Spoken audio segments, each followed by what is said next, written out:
अमर स्रष्टा संगीतकार गायक विक्रम राईको निधन पछिल्लोपल्ट निधन भएको तपाईँ हामी सबैलाई जानकारी छँदैछ। विक्रम राईको निधन एउटा असामयिक निधन नभइकन हत्या भएको आशंका उनकै दाइबाट गरिएको छ। हो दर्शक महानुभावहरू, गणेश नाचरिङको भनाइ अनुसार विक्रमको निधन हत्या नै भएको उनको भनाइ छ।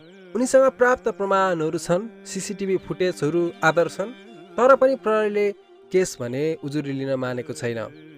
हो दर्शकहरू, उनको भनाइ अनुसार प्रहरीले उनलाई सहयोग गरेन, कानुनले उनलाई सहयोग गरेन। यसो भनिराख्दाखेरि शङ्काको घेरामा राखिएको अर्जुनालाई उनले डाइरेक्ट मेन्सन गर्नुभएको छ। तर अर्जुनाले पनि आफ्नो स्पष्टीकरण दिने क्रममा उहाँले दिइसक्नु भएको छ। हुन त यो भिडियो बनाइराख्ने क्रममा एउटा जीवनसाथीले जीवनसाथीलाई कसरी मार्न सक्ला र एउटा माया गर्ने मान्छेले माया गर्ने मान्छेलाई कसरी मार्न सक्ला र मन भकानिन्छ। भिडियो बनाइराख्दाखेरि मन पोल्छ र एउटा माया गर्ने मान्छेले साँच्ची नै हत्या गर्न भन्ने सक्दैन। हामी मानिलिउँ एउटा कुखुराको चल्लालाई माया गर्छौँ भने हामी मार्दाखेरि कति टेन्सन लिन्छौँ भने हामी त मान्छेको कुरा गरिरहेको छौँ। त्यो दिन के भएको थियो न त तपाईँले देखेको छौँ न त मैले देखेको छु। प्राप्त सीसी फुटेजमा के कस्तो छन् त्यो पनि हामीलाई थाहा छैन।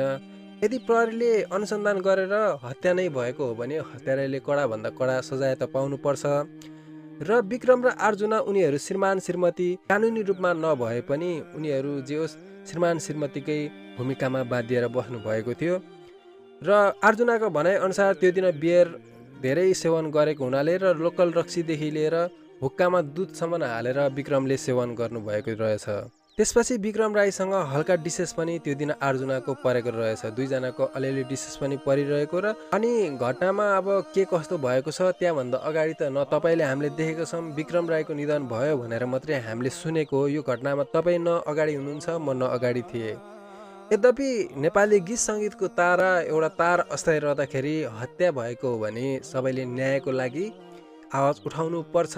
र यति भनिराख्दाखेरि जसरी अर्जुना राईमाथि मान हुने काम गरिएको छ त्यो पनि गर्नु हुँदैन। उनले पनि आफ्नो बाबा आमा त्यागेर विक्रम राईसँग बसिराख्नु भएको थियो भने पक्कै पनि त्यति सजिलैसँग मार्ने आँट त उहाँले नि गर्नु भएन होला नि त। अनि विक्रम राईको हत्या भएको हो कि असामयिक निधन हो त तपाईँलाई के लाग्छ कमेन्ट गर्न भने नभुल्नु होला।